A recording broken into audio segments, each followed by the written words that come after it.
আজ সরস্বতী পূজা। দিনটা অনেকটা স্পেশাল, বিশেষ করে বাঙালিদের কাছে। হ্যাঁ, সবার কাছেই স্পেশাল, কিন্তু বাঙালিদের কাছে একটু বেশি স্পেশাল, কারণ আজ সরস্বতী পূজার পাশাপাশি বাঙালিদের ভ্যালেন্টাইন ডে। ছোটোবেলায় এই দিনটার জন্য অধীর আগ্রহে অপেক্ষা করে থাকতাম।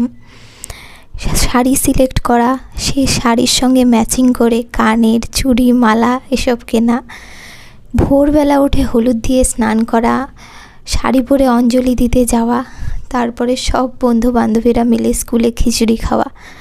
দিনগুলো কিভাবে যে এত তাড়াতাড়ি চলে গেল আর আমরা এত বড় হয়ে গেলাম বুঝতেই পারলাম না।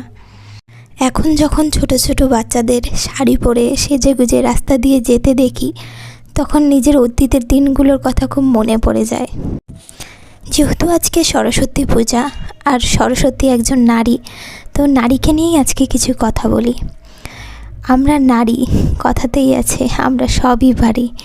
আমরা রুটি বানানো থেকে রুটি কামানো পর্যন্ত পারি। আমরা যেমন এসির নিচে চেয়ারে বসে অফিসের কাজও করতে পারি, তেমনি কঠোর রোদ্রে ক্ষেতের কাজও করতে পারি। আমরা ফসলও ফলাতে পারি। এই পুরুষতান্ত্রিক সমাজ নারীকে যতই পিছিয়ে রাখার চেষ্টা করুক না কেন, আজকের নারীরা কোনো কাজেই পিছিয়ে নেই। আজকের নারীরা শুধু সংসারের কাজেই নিজেকে আবদ্ধ করে রাখেনি, তারা সবই করতে পারে।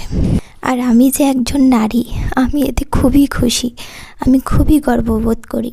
তো যাই হোক, অনেক কথা বললাম। সরস্বতী পুজো খুব এনজয় করো, খুব খিচুড়ি খাও, খুব ঘোরো, অনেক প্রতিমা দর্শন করো। Tata, bye bye. আর আমার চ্যানেলকে অবশ্যই সাবস্ক্রাইব করো।